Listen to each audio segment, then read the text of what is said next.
What is up, YouTube? Welcome to episode 6 of the Effin' Growth podcast. We've got a little bit of a new format we're going to update you about today. We've got to talk all about how to sell 5-figure websites. We're going to help you get paid on your next web project, and we're going to, just dive deep into some community Q&A and see what it takes to effing grow. But before we get into it, let's see the intro real quick. Let's effing grow.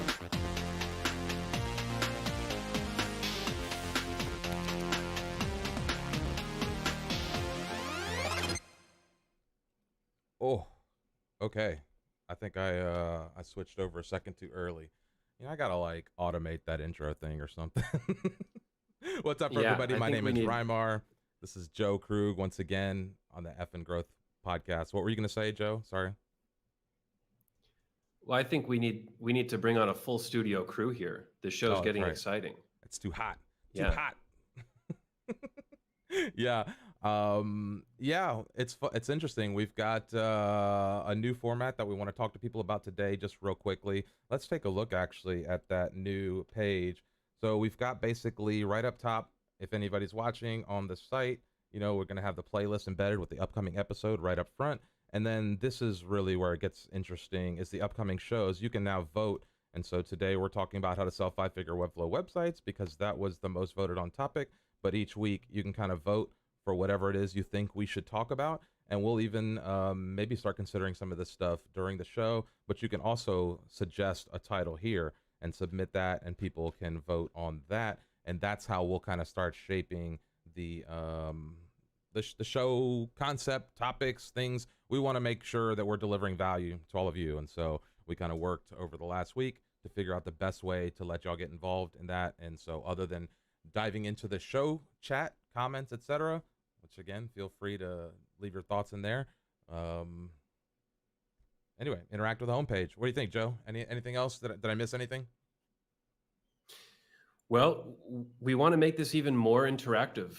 That's one of the reasons for this change. That both both of us are really liking all the comments from everybody listening live. So keep talking in chat, keep asking questions live during the show because we want to be talking about what you want to know. Whatever you're curious about, however you think that you want to grow your business, ask us, tell us what you're thinking, and let us talk about it. Let's figure things out together as a group. Yeah.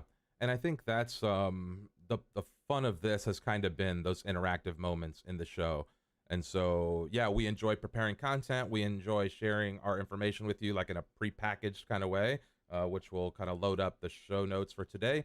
But we also like really diving deep into you all, your all's thoughts, comments, questions, concerns, whatever you all want to know. And so again, feel free to share that in the chat and we'll be answering along as we go. But today we're talking about 5-figure websites, how to land them, what you need to do to get to that point. But first we were talking a little bit about defining what that means, because that's a broad range, Joe. That's like from $10,000 all the way to $99,000. So help people get an idea of making that bridge, jump in some of those gaps. Do you see tiers?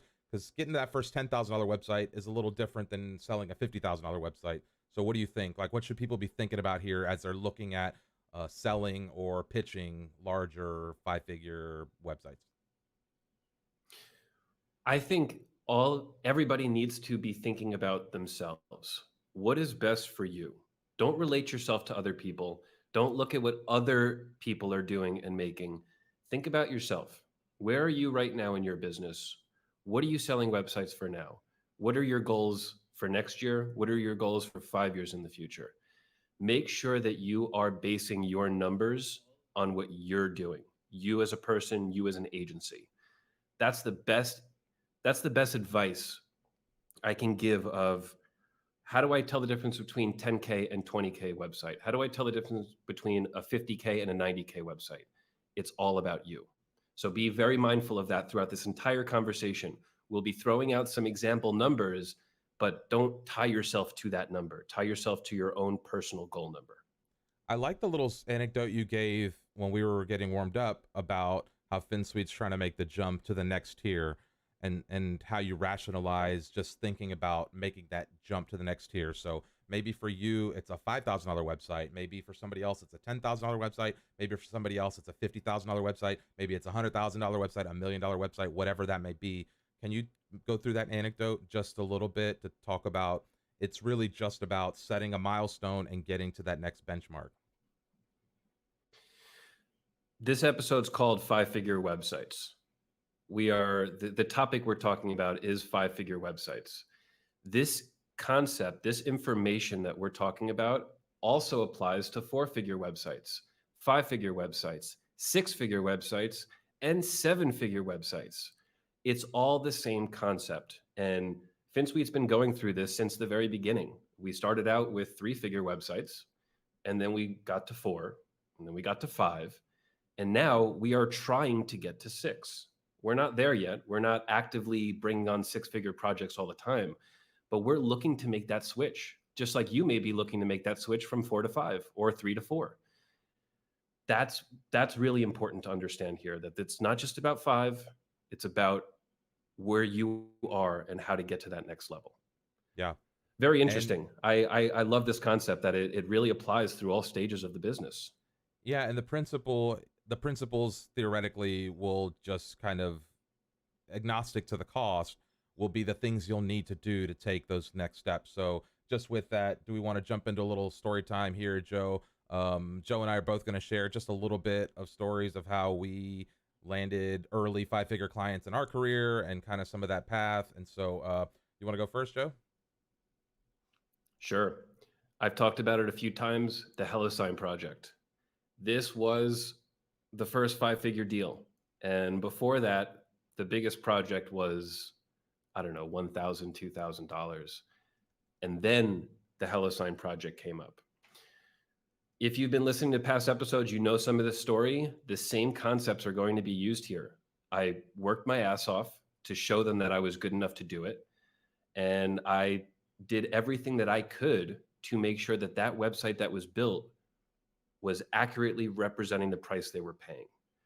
And doing that then attracted more business of that amount.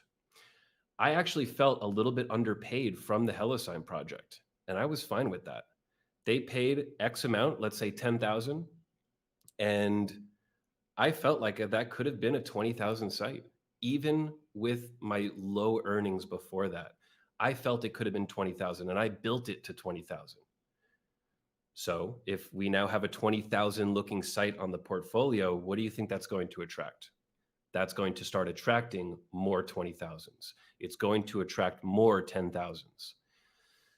So that's my story, that the HelloSign project really set the stage there. And that's because I delivered way above scope, way above what that site was worth. And that's Yeah. a lot of what I'll be talking about on this show today. Yeah, you've talked about that a couple times in the past, this idea of just over delivering, and we'll get to that on the make people say wow side of things. But I think, always just giving more than what the client thinks or what you even think um, can be a good way to build momentum on that. For me, my first five-figure website didn't actually start out as a five-figure website. It started out as just under five figures. It was like a $8,000 or $9,000 project. And then as I went, I was able to scale and keep adding and keep growing because they were able to see the value. And so my first five-figure website actually evolved into that type of project, which really helped me understand how to like get to the places and what the people are looking for in that context. For this client, it was a very interactive kind of dashboard and a place for people to really kind of learn more about what the company was doing outside of just reading in a blog or something, right? And so this is where I was able to use some Webflow interactions and some of the new skills I had learned. I hadn't sold a $10,000 WordPress website, like I just hadn't. And so for me, Webflow was a big part of kind of making that jump because of the customizations I could make, the things that the client could expect. I knew comfortable that I could deliver without breaking the bank in custom development. And so I think that's where I'll focus part of my conversation is kind of looking at how the tool itself is what empowered me to cross that gap. Most of my WordPress sites before that had been like these 2, 3, 4, 5, maybe $6,000 websites. Mostly it was just taking an existing theme and customizing it for the client.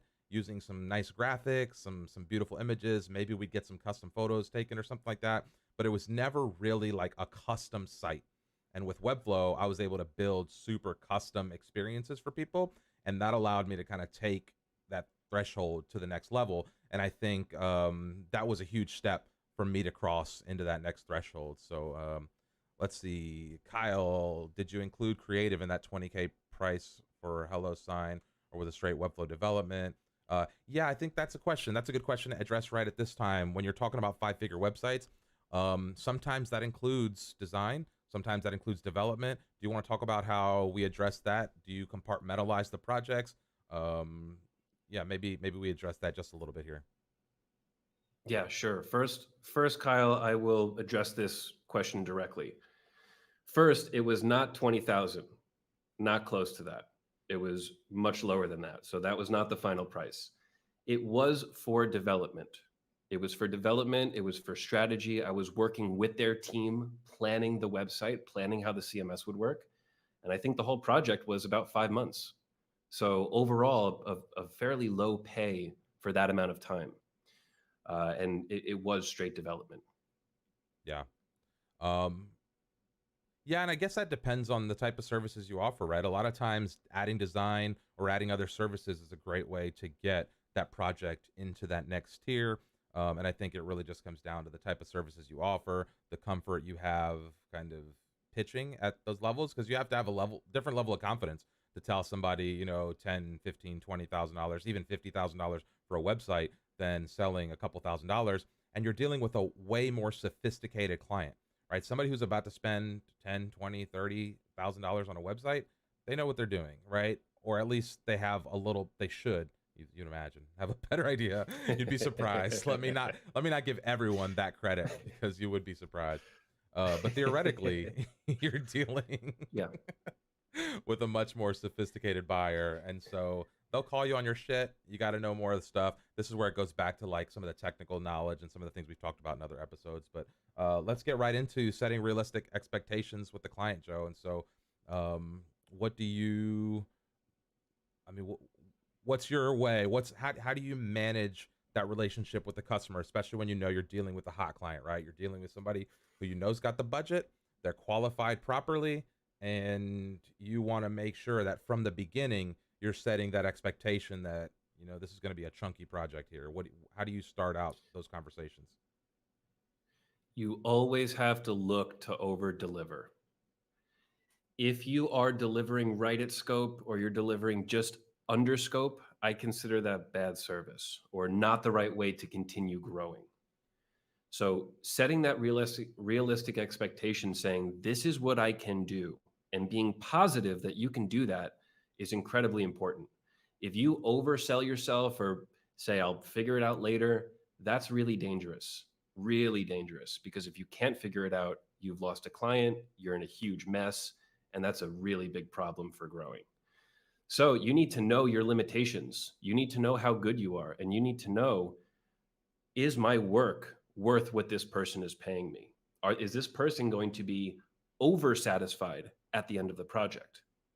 If that's not a yes, then you need to really look back and say, how much am I charging? What do I need to learn? Yeah.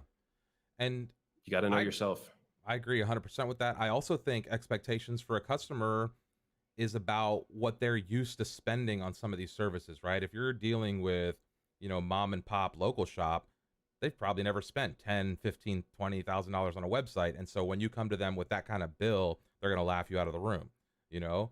So I think setting those realistic expectations comes from who are you targeting with your customers. If you're trying to sell 10, 20, 30, $50,000 websites and your target market is, the small restaurant next door, unless they're a franchise operation with multiple locations and a large staff, payroll, etc., they probably don't have the resources or means to make that kind of investment.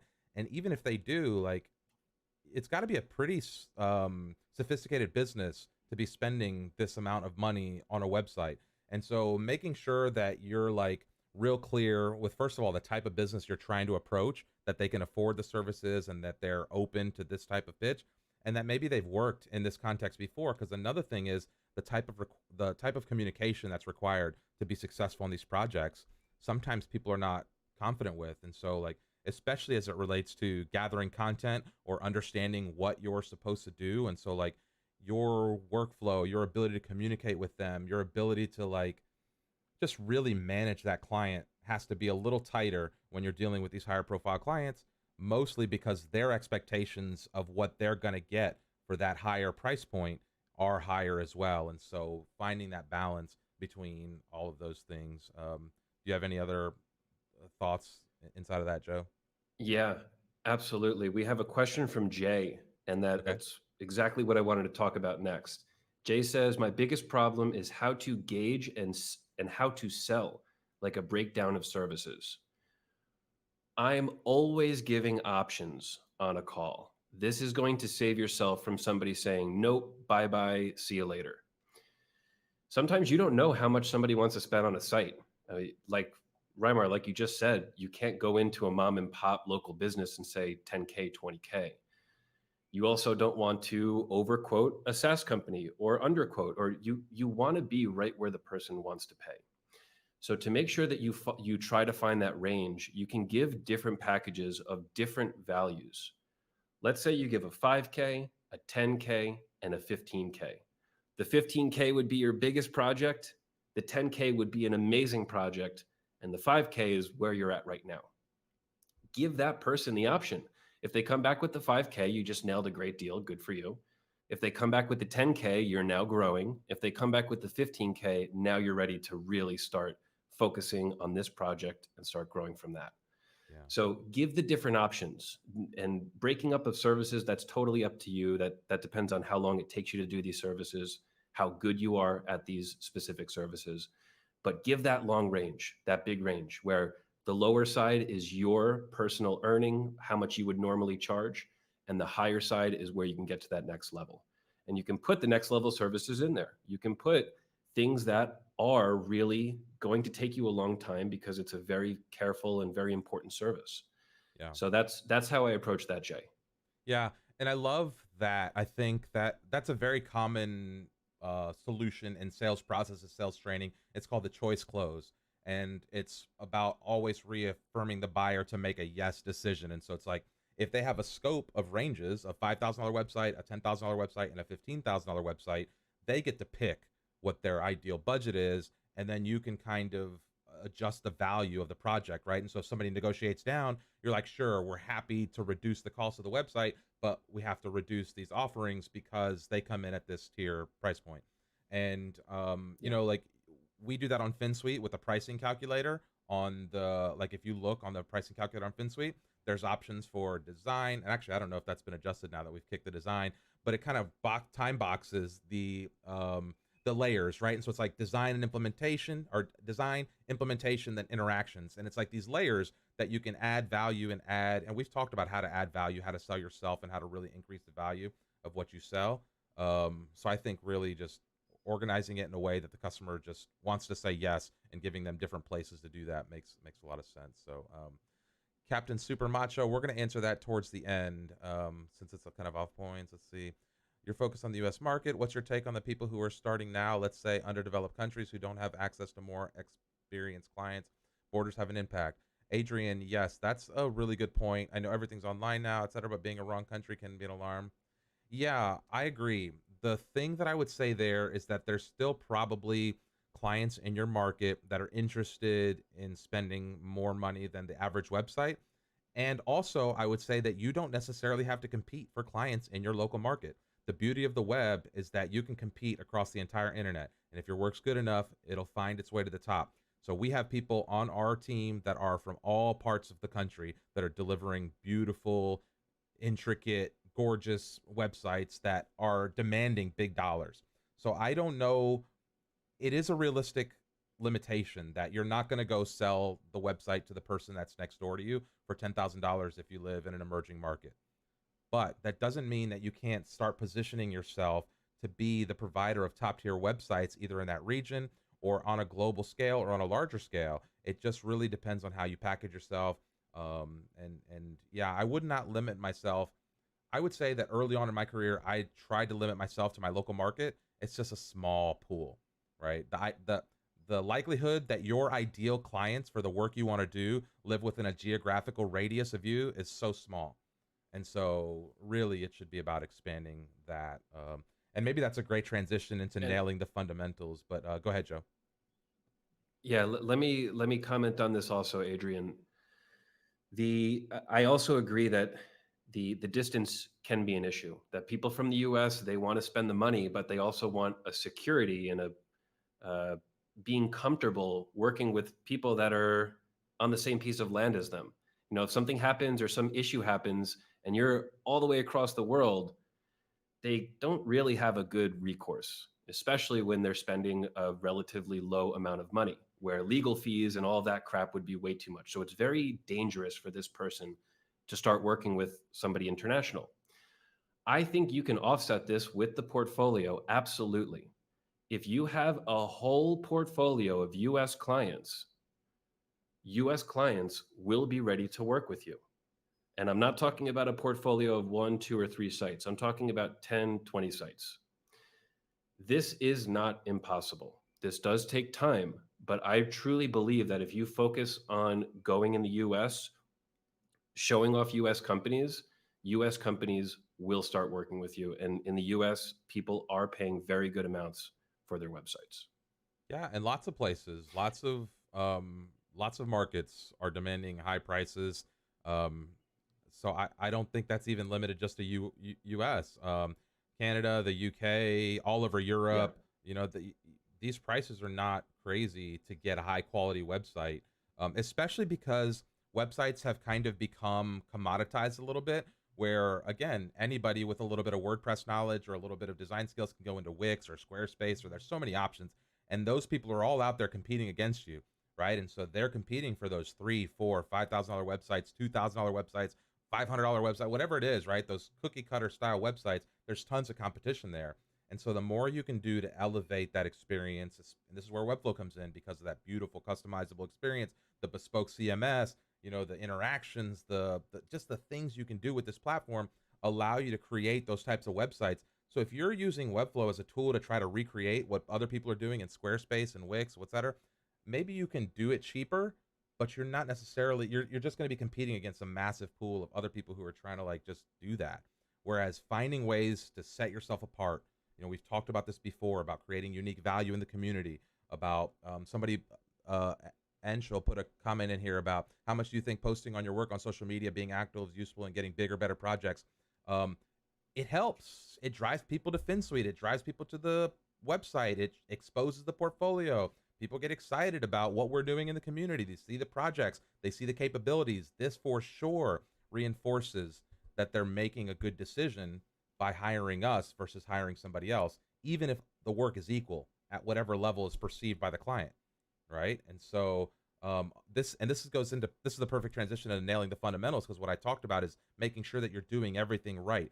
If somebody's spending this much money on a website, you can't be messing around with, are my page titles going to be properly, am I going to have meta descriptions, is the favicon uploaded, is my 404 page ready, like all of these little things just need to be there, right? And so going back to setting realistic expectations, you kind of have to do it with yourself too. If you haven't sold a $10,000 or $20,000 website, you probably shouldn't be pitching your first client a $20,000 website, right? And so again, that goes back to understanding what it takes to build a nice website, the, getting those fundamentals right, getting confident, and that goes back to having that portfolio that Joe was talking about in the last segment, where now people start to see what you can do, and now you've got that base layer where you can start asking for a higher price point project.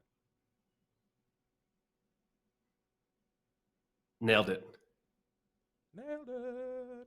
Okay, Fernando, how can I convince agencies to move from WordPress to Webflow? That's actually a topic that's on the homepage of the F and Growth website. You can vote on that. So we spend some time on the next show, but maybe in the Q&A we can jump into that. Let's go. Let's go. Let's go into the nurture. Let's continue on this. Let's finish up this 5-figure stuff, and let's go into other Q&A, because it looks like we're getting some other Q&A in the questions. But let's talk a little bit about nurturing the reputation. Let's answer this question in more detail, Joe. The Finsweet rep, the agency credibility, yours individually as a creator, mine individually. Like this is what's like Finsweet's kind of reputation is resting on the people who are doing the work. So talk about how you build that. You've talked before about how you recruit talent. Dive into a little bit about how you nurture and build that reputation to be able to land these projects regularly. Always delivering above what you say you will deliver. I said this in the beginning of the episode. I'm going deeper into it now. When we agreed to a project, we are always delivering above what we say we will, whether that's an extra page, whether that's a whole other functionality they never talked about. This is an opportunity for us to show off how we can do more things. And we have a reputation for that. People are coming back to us for that, and people are talking really positively about us because of that. So we get a, let's say, a 10,000 project, and they are asking for change after change after change, which shouldn't be included in the scope. We probably should ask them for more money, but we don't. That's building our reputation as a company that is getting the job done. We don't care what you're paying. We don't care what you're asking for. We agreed to this in the beginning. We're going to provide you the best that we can do, regardless of what you're asking for. Now, there is a line to this. You can't just quadruple the site and say nothing. But if you do, now you have a 4x as big site, and that's going to look much, much bigger. I'm going to tell a story about something that happened just yesterday. And I think this is a really good concept around the Finsweet reputation as a whole. We were building a very, very technical site. The statement of work was very small. It was just for a few pages. It was supposed to be a 3-week project. We have spent over 4 months on this project. There has been change after change after change, and it is a little bit frustrating. But the end client is super big. We want to get involved with this type of work. And now we have a beautiful product to show that was much better than the original plan anyway.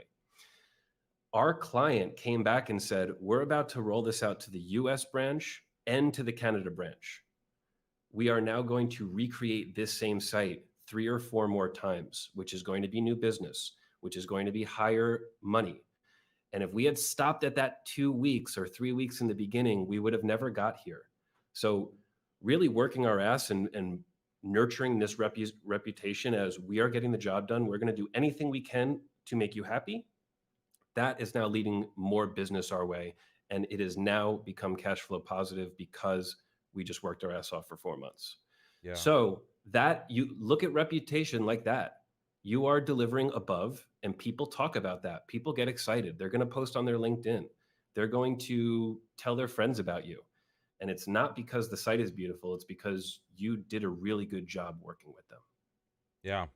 Yeah, I think that's great. And that's kind of making an investment in your business, right? It's sometimes you do that. We've talked about that a number of times where you just want to deliver, you want to go above scope, you want to do something crazy for whatever motivation, right? Whether you want to impress the client, whether you want to have a nice portfolio piece that's over cost, whether you just want the experience. A lot of times learning how to do something while somebody's paying you is enough of a reason to take a little bit of a lower rate because you kind of learn on the client's dime. So maybe that's worth a little bit of trade-off on a cost standpoint. And so all of these things go towards that reputation. We talked about trust last time in the last episode about building trust, and reputations are essentially the aggregate of that trust. It's the long-term, output of that trust building effort. And it becomes, it really becomes the differentiator over the course of 5, 10 years, whatever it is. And so Grace is saying here that posting about Webflow on Instagram directly landed me one of my biggest clients. Uh, the Nice. the 5-figure client that I started talking the story about that evolved into that, which it ended up being like an $18,000 project at the end of the day. It started like an 8,000. By the time we were done, it was almost a $20,000 website. That came to me because I was doing these corny little live streams in my local market, like local news. I would literally get on the news website because they had put up these paywalls, and so nobody could get to the local news. So I would get on the news website and live stream myself just reading people the news. And like once or twice a week in my local market, I was like your local commentator. And some of the stuff I talked about was about building web and building digital relationships, etc. And so that little bit of traffic, those streams never perform very well, right? on Facebook, but it doesn't have to. It just that one or two person who might see it, right? Just getting that exposure. I don't know what your channel is. Obviously here we are doing this. There's lots of ways to do this to grow your reputation, lots of social platforms, lots of people building community. There's lots of ways to kind of do this. Whatever way works for you is going to take some experimentation, but it is a huge part of kind of landing those higher ticket websites. So, and it goes into, making And people say, wow. Oh, I'm sorry, Joe. Go ahead. also know that this doesn't happen 100% of the time, this success of going over scope or really over delivering. That after this 4-month project that we just had, the client could have said, thanks, see you later, bye bye. But the client actually came back and said he wants to give us a bonus. He wants to give us a lot more work, and he wants to start migrating all of his clients to Webflow. That's huge. That happened to work out for us. But if it didn't work out, at least we still have a beautiful site to show. We have a lot more experience, and you can't expect it to be a huge success every time. You just need the huge success to happen once or twice. Even if you do 10 failures and there's one big success, that can change the trajectory of your entire agency. You can completely change the type of clients you take on from one project. So remember that. It's not going to happen every time. It just needs to happen a few times. Yeah, and Peter brings up a good point here. Peter Blanchard in the comments. I'm in a similar position with a client at the moment. Started super small, but working with the business owner, and it's turning into a much bigger site.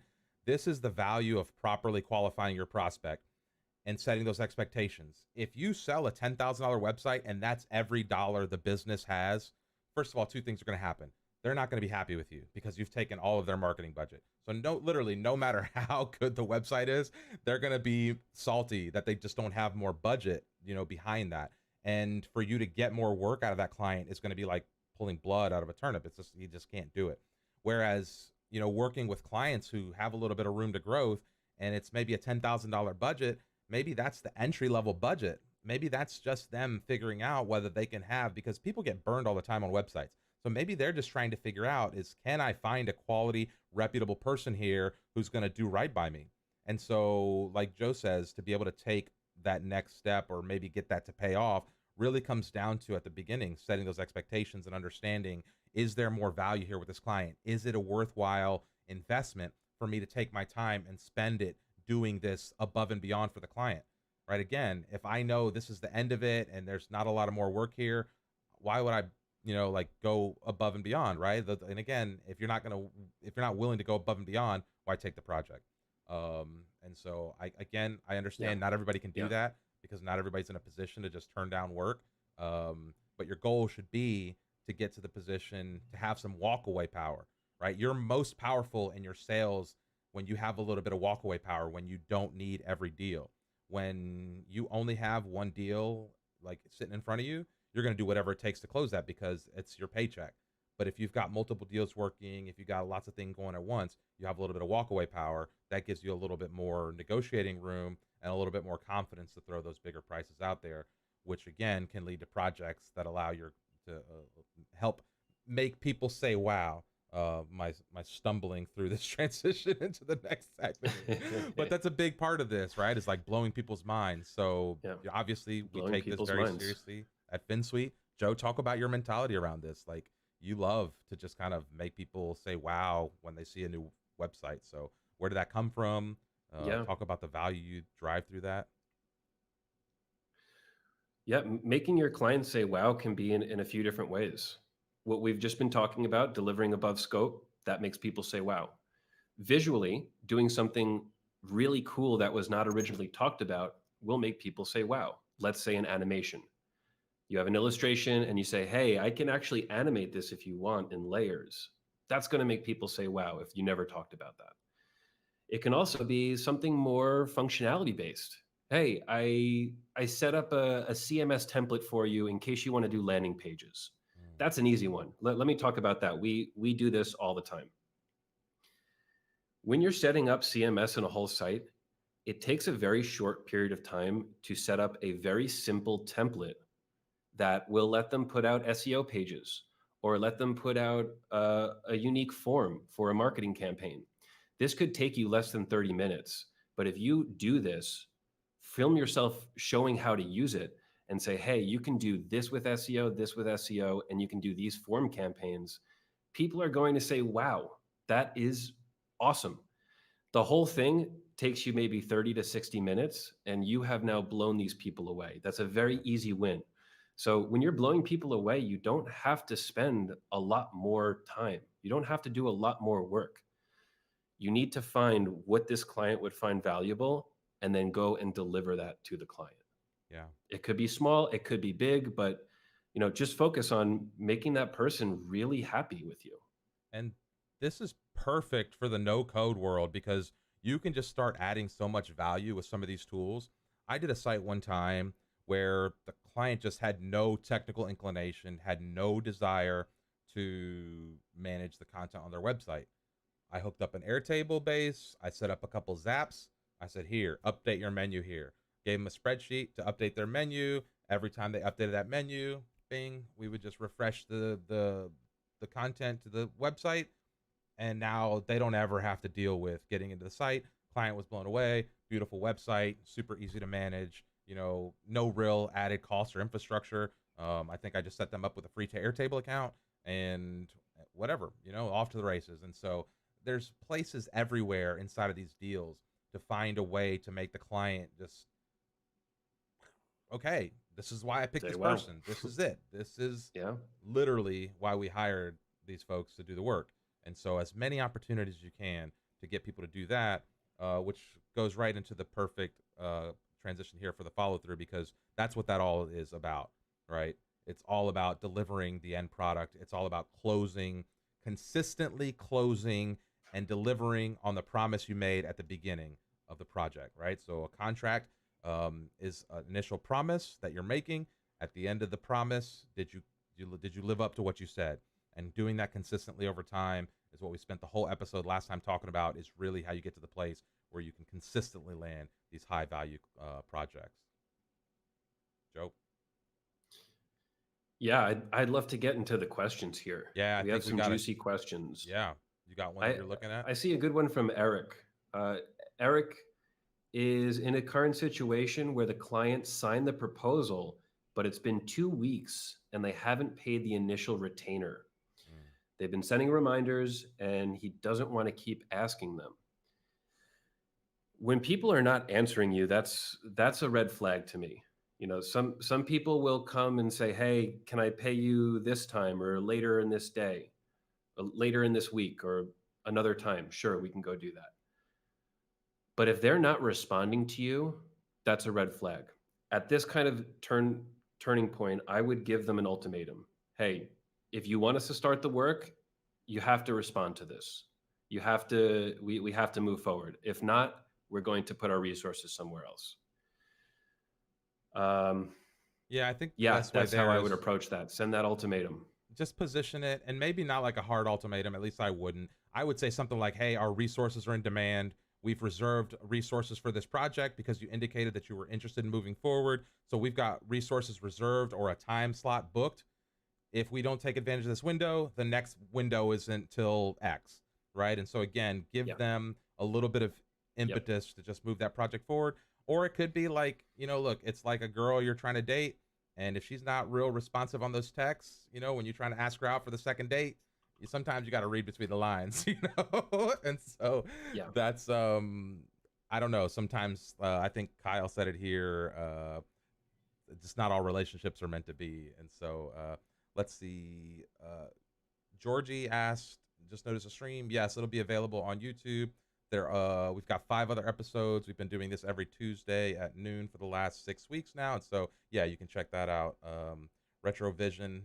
How do you even see that my headphones are on backwards? He's saying, oh, don't tell me you have your headphones on backwards again. Okay, let's see. Any other questions that you see in there, Joe? Let's see. Retainer. Don't want to use. Okay. Yeah. Anshul. We have a new one from Anshul. He is at a crossroad.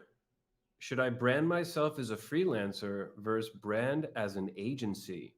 I work with influencers and early stage startups. That's a great question. Do you go freelancer or do you go agency?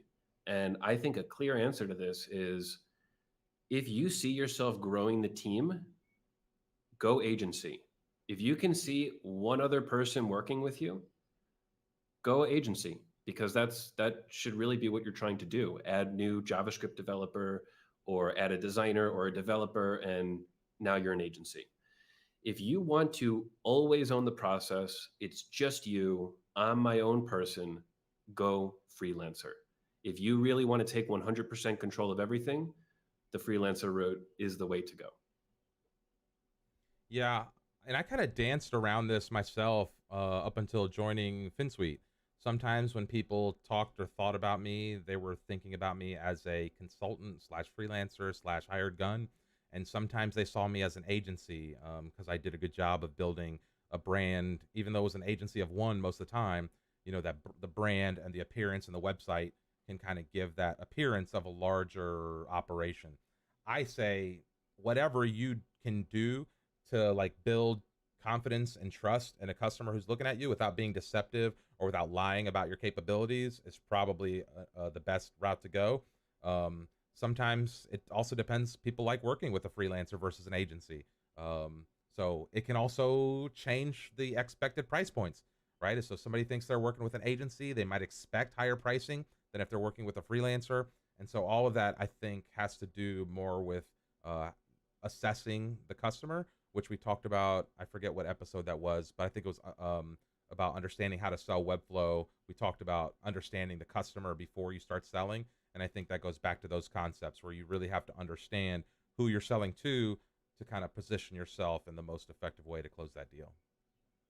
Hopefully that helps. And you can also become, you can make yourself an agency with just one person. That's okay. Finsweet, when we first started, I was using the term agency. I was saying we, but it was just me. I was the only person. But I always knew that there would be more people. And I knew that it would never just be me for the entire life of the business. So I started that from the very beginning. We, agency, us. Yeah. And sometimes people ask, well, who else is there? Who's Oh, yeah. it's just me. But I want to grow the team. It's going to be we soon. I And that's okay to say. yeah. All people used to ask me that all the time. Who's we? And it's like it's the royal we. Okay, it's me and all of my personalities who are doing all this work. Right? There's me, the designer. There's me, the developer. There's me, the videographer. Right? And so there's lots of we's inside of this me. But I agree with Joe that sometimes you just have to own a little bit of bigger growth, own a little bit of idea that it's going to be at that next tier, fake it till you make it until eventually you're standing on that doorstep. So let's see what else. There was a Good question question in from here. Franco. Yeah, send New it. question. Franco is thinking about offering a complete build no code marketplaces using Webflow, Airtable, Zapier. So essentially starting a no code agency, setting up systems with no code. I do think this market is big enough right now. I think it's growing, but I also want to make very clear that you need to do something else on top of this, because I think there's a very low barrier to entry to making Webflow sites, to using no code tools. If you can start learning and using a no code tool within a few weeks, that means we're going to see more and more people doing that exact same thing. So if you want to differentiate yourself, start now. Start doing that service with something else on top, with something else that new people can't just go and start picking up right away. That's what we're doing at Finsweet. Webflow development soon will be very, very common, and it will be very inexpensive for Webflow development because there will be so many people doing it. Very low barrier to entry, relatively easy to learn.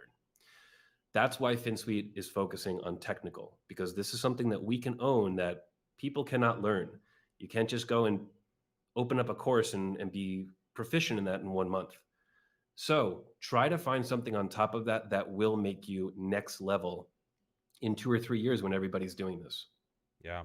Yeah, and I think that that goes with everything. We talked, I think it was last week or the week before, about whether you should niche down or not, or niche down, or however you want to say it. Either way, whether you're going to be specific or not is up to you. And I think just finding where you fit, finding the best way to approach those customers, that's all going to take a little bit of figuring out on your end. But like Joe said, whatever you can do to kind of make your offering unique, whether it's a process, whether it's the end look, whether it's the functionality, like whatever it is, you see the people who are charging the most money, who get the best projects, who do the coolest shit, are always just a little bit unique. You know, like when I see somebody's agency website or somebody promoting their services and I go to their website and it's like, it still looks like maybe this WordPress template, or it looks like just some basic thing. It's like, okay, what I'm looking for is what differentiates, what hits, right? What's jumping out at me. And on the web, there's only a couple ways to do that, right? That's with design, that's with content, that's with reputation, that's with social clout, you know, and so all of these things becomes the way to differentiate yourself. And I think it's really open to how you might want to do that. But you should definitely experiment with ways to do that. De- Deacon or Deacon asked, "How do you come up with the price for a site?" Which I think is a good question that maybe we should spend some time on. Joe, is like, how do you set pricing, right? How do you know whether I'm charging $3,000 for a site or 10,000 or 100,000? Like, how do you determine this? Like, if I just starting out, where do I like even start thinking about pricing my projects? I love to ask that question to the lead, to the client. Sometimes they will answer this, sometimes they won't answer this. But when they say, how much does it cost? My response is, well, we have many different ways to build your site. We have different people on the team. And the best way is for you to tell us how much you want to spend. And then I can tell you what you get at that investment, what you'll get a little bit below that investment, and what you get a little bit above that investment. And you can even say, in a perfect world, if you had any chance to spend any amount of money on this website, what would you spend? Is it $500? Is it $50,000? Have that person tell you so you know where to base your quoting on. And we're still actively doing this today. Sometimes companies come in with a much higher amount than we thought that they would want to spend. So maybe we think it's a 20,000 site and they say we want to spend 50. Okay, sure, we can do that at 50, and if you do that, we'll also give you this, and this, which you never even thought about yet. But if you want this super basic site that you talked about earlier, we can do that for 20. So go ahead and ask that person what they want to spend. If they don't answer, if they say, I don't know, I have no idea what websites go for, I don't even know a price in my head, do that method we were talking about before. For 5K, you get this. For 10K, you get this. And for 15K, you get this. Give them that full range and get them to start talking about it. Have them come up with the number and then work your way around that number. Yeah. And this goes back a little bit to the trust factor. The more trust you can build with the client or in your reputation, the more open the customer is to talking budget with you. Because I promise you, they have a budget, Yes. right? Anytime somebody decides to do a project like this, they go to their higher ups and they say, how much can we spend, right? And maybe they want more, maybe they want less, whatever it is, but they know that the number's been given down. This is what you have to spend on a website. Or if it's them as the owner, they know what they'd like to spend. And so your job in the sales process is to kind of get that out from them. And so what Joe was saying is a good way to kind of start that conversation rolling, because it can be kind of hard to just say, well, what's your budget? And if you do it wrong, you can kind of scare the client away, especially if you don't have that reputation. If you don't have, it could just be seen as like, oh, this guy's trying to get all the budget out of us, right? And so you have to think about how it's presented, to make sure the customer or the client feels like you're actually looking to provide more value rather than, just see how much budget you can get from them. So I wanted to go back to the beginning. Captain Super Macho asked, out of topic, how do you manage the art direction for the website? Like example, I would love to use illustrations, but I'm not good at doing it. So this goes back to like hiring and budgeting and thinking about like, how do you do the things when you offer these bigger websites? Maybe somebody expects a custom design versus some stock imagery, or just customizing a theme where you can kind of get away with telling a customer, oh, sorry, that's out of scope to build that feature. We're just using this templated stuff. And so like, where, Joe, do we talk a little bit about that? Like outsourcing art direction, Yeah. outsourcing illustrations, projects, etc. How do you bake that in? And we have a whole episode. Our first episode was dedicated to this. If you're still with us, how to hire and plan for growth in Webflow. So that's a full hour deep dive into that. But Joe, you want to try to abbreviate some of that value in a couple minutes here? Sure, absolutely. And we have the same question from Dhruv. Oh, So great. this is a thing I'm sure many of you are wondering. You're good at one thing, you're not as good at the other thing. How do you combine these services? The short answer, the answer that you should take if you want to grow and offer this service is to bring somebody else on your team. If you are not a good designer, stop trying to design. You're going to ruin your actual skill, which is development. And if it's reversed, if you're not good at development, stop trying to build your site. You're going to downgrade your design service. I bet there is somebody out there that is in the exact opposite position as you. They're a great designer. They can use Photoshop, they can use Sketch, they can use Figma. They're great, but they have no interest in Webflow. They have no interest in HTML or CSS, and they have nothing to do. They can't deliver a full product, just like you can't deliver a full product up to a certain design standard. Find those people. And we have an episode on growing the team. Go out and look for that person that has the reverse skill set as you.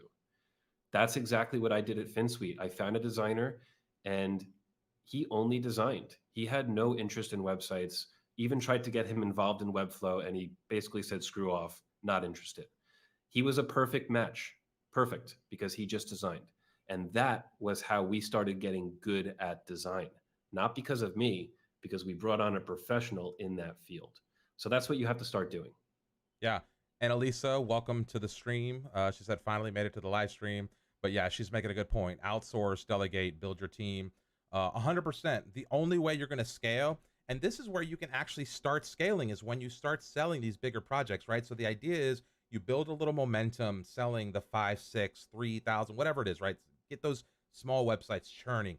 Boom. Get those fundamentals rock solid, right? And once you have that base, you start leveraging and you start building momentum around those bigger clients. As you start selling the bigger clients, now you can start bringing other people in to help you close and deliver those projects.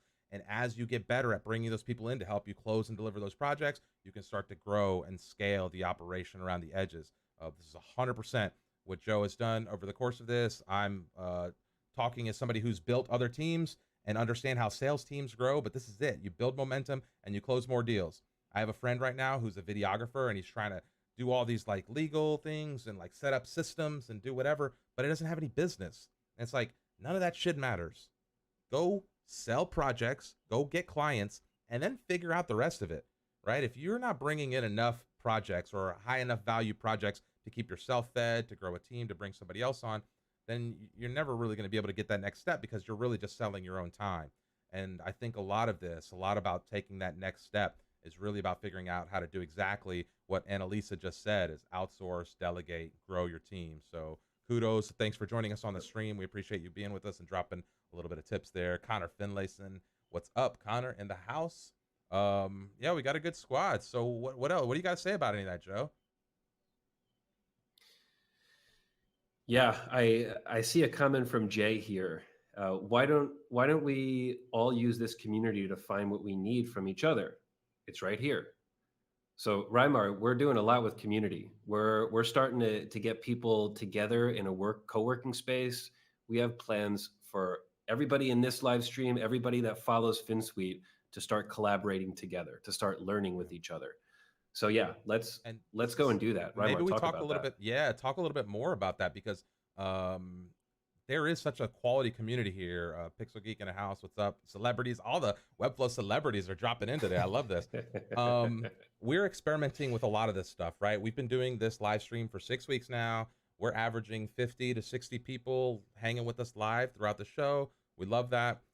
We'd like to take it one step further. And so we've mentioned that we're building this little virtual co-working space.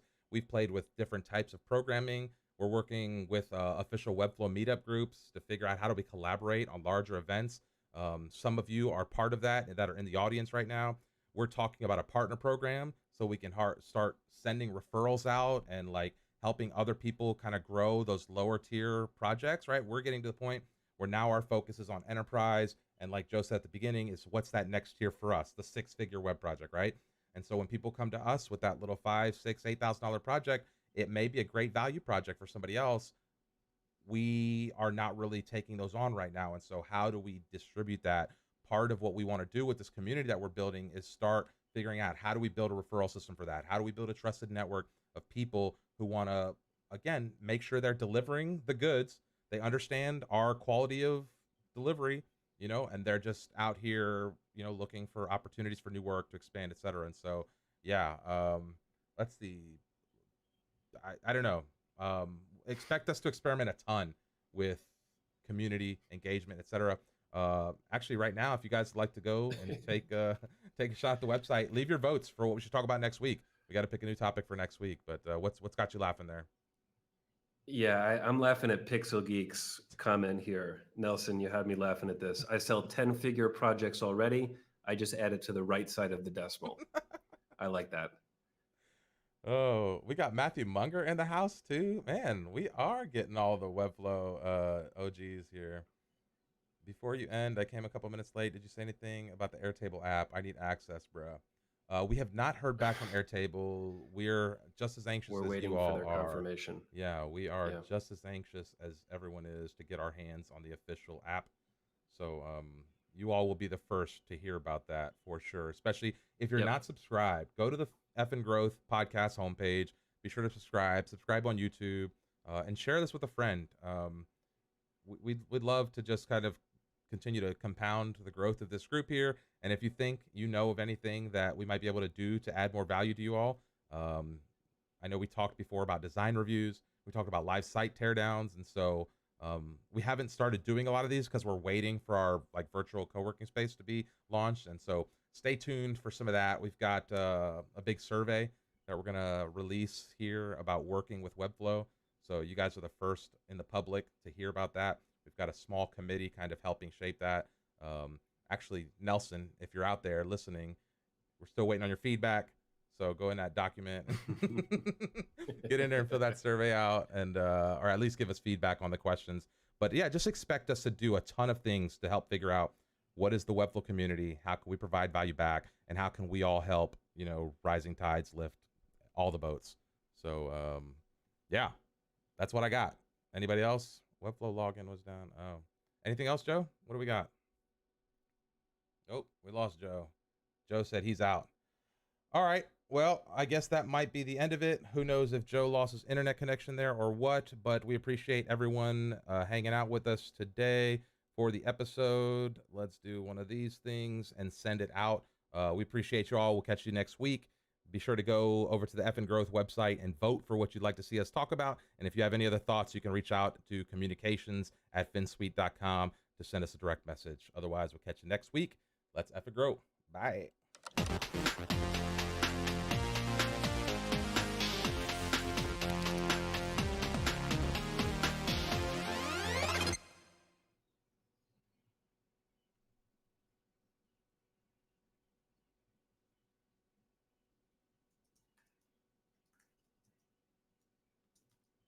Back.